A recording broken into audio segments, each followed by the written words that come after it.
さて、綺麗な水たまりに飛び込むと、そこにはたくさんの色とりどりの魚が。このぐらいのサイズの魚は大きくなるまではこういう波のない場所を好みます。意外とね、こういう場所浅く見えて3、4メーターぐらいありますから、泳げない人は絶対調子乗って飛び込まないように。ここで沖永良部島ではめったに見られない魚が25センチほどのイシダイです。こんな大きいの初めて見ました。さて早速狙っていきましょう。島のイシダイはどんな味がするのか。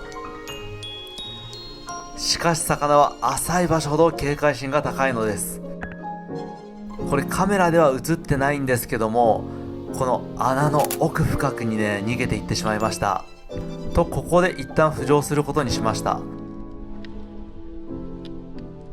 さてイシダイ捕獲チャレンジスタート。でこういうね砂が下地の場所は砂を巻き上げてしまうと出口がわからなくなるんですよ。なんでこの中に体突っ込んでいくのは結構ね緊張感ありますね。さて中はこんな感じ。ところどころ太陽の光が差し込んで幻想的ですね。しかしイシダイはより奥の方に逃げていってしまいました。とりあえず追いかけられるところまでは追いかけてみますが、さらに奥に行ってるようですね。とここでマサルが慌てて引き返します。何があったのでしょうか。穴の奥深くにハタの仲間がいたんですよ。ライトに反射した目だけが見えたんですね。サイズは正直未知数です。1キロの可能性もあれば15キロの可能性もあります。これは激アツ展開です。さて潜行開始。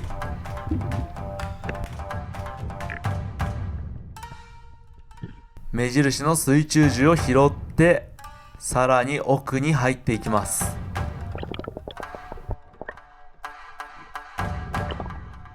いました。さすがに目は編集で光らせてます。こっからは心理戦ですね。水中銃のゴムのパワーが弱すぎると魚には刺さりません。しかし水中銃のパワーが強すぎたら強すぎたで岩にシャフトがめり込んで抜けなくなります。さて覚悟は決まりました。脳天を狙ってぶち込んでいきます。ヒット。一旦息を整えてカメラマンに魚が去ってるか確認してきてもらいます。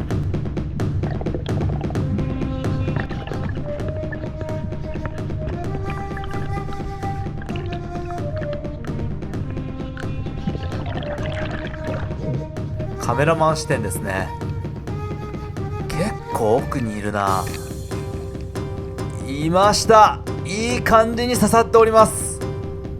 というわけであとは回収するのみ。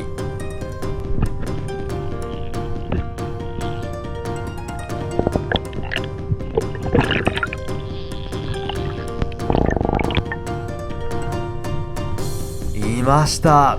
めちゃめちゃビビってましたけど、まあこれだいたい2キロぐらいですね。もう一番うまいサイズです。マサルが狭いところをくぐり抜けております。閉所恐怖症の人はこれを見るだけでも辛いんじゃないでしょうか。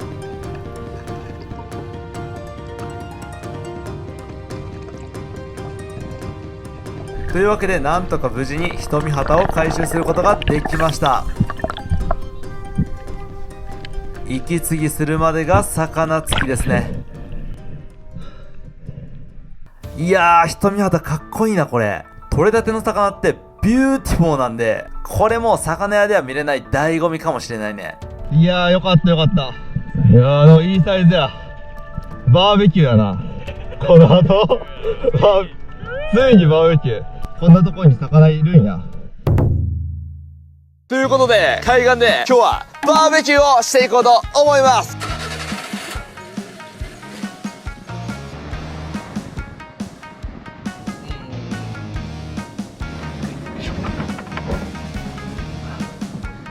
今日も木のトンネルのポイントじゃーい。ガッタガタですね。もうこれいつも通りですけど、もう道が舗装されてないから。はい、着きました。どうぞ。はい、というわけでね、丸焼きにちょうど良さそうなミーバイがね取れましたんで、ミーバイって言ってもあれは瞳旗なんじゃないかな。じゃあまずは準備から。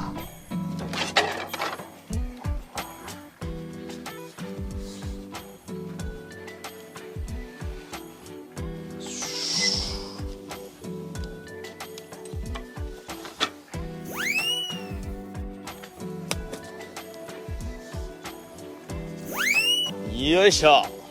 いや、これもうバーベキューするのに最高のロケーションでしょ。うわー、最高だわ。この断崖絶壁の地層の見える岩、そして緑に囲まれて、海はめちゃくちゃ綺麗。しかも人は誰一人いない。沖縄だったらありえないよね、こんな場所で一人なんて。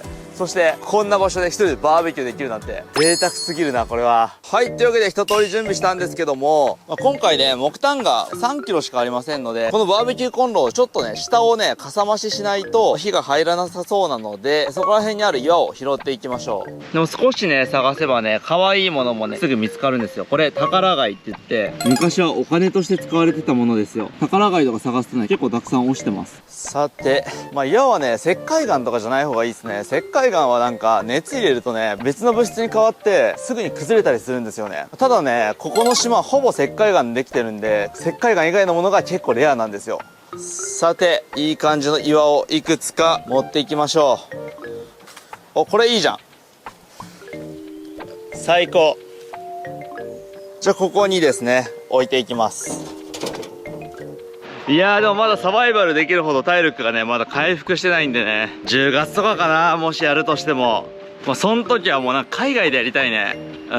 錦エビだったりとか、なんかもう全く別のものを取ってみんなに見せたいな。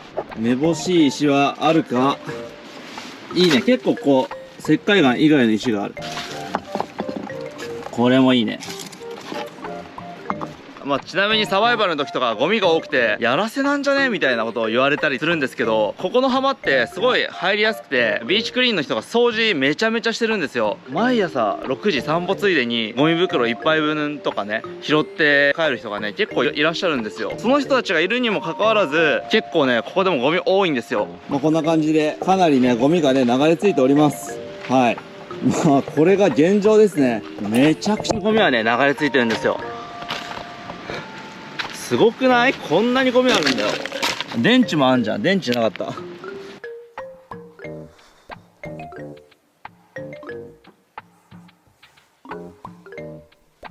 よいしょ。はい、というわけで底上げ完了。ここに木炭をぶち込む。ドーンと。明らかに量が多すぎる。減らしましょう。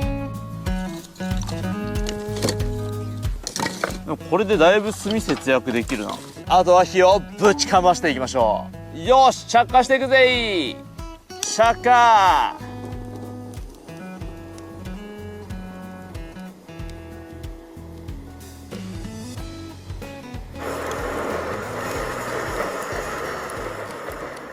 はい、そしたら本日はですね、魚丸焼きにしようと思います。とりあえず鱗と内臓とエラはね、もうすでに取ってるんで、飾り包丁をね、入れていきます。さすがにね、このぐらいのサイズになると飾り包丁入れんと火は入らんと思いますからね、こんぐらい入れていいと思う。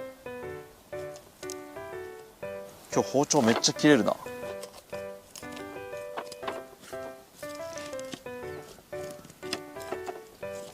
よし。はい、そしたら塩。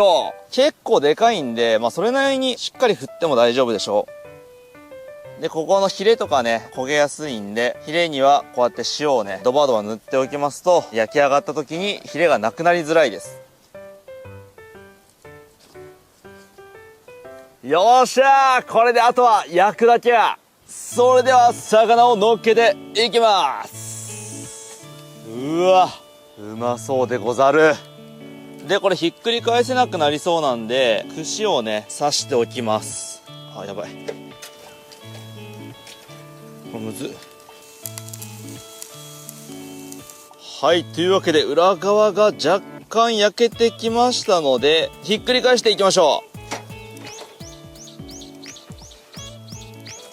う。おー。めちゃめちゃええ感じやん。よいしょ。うわ、これはやばい。うわー、これはちょっと食べてみよう。はい、というわけでいただきます。めちゃくちゃうめえ。やっぱ畑の塩焼きはむちゃくちゃうまいな。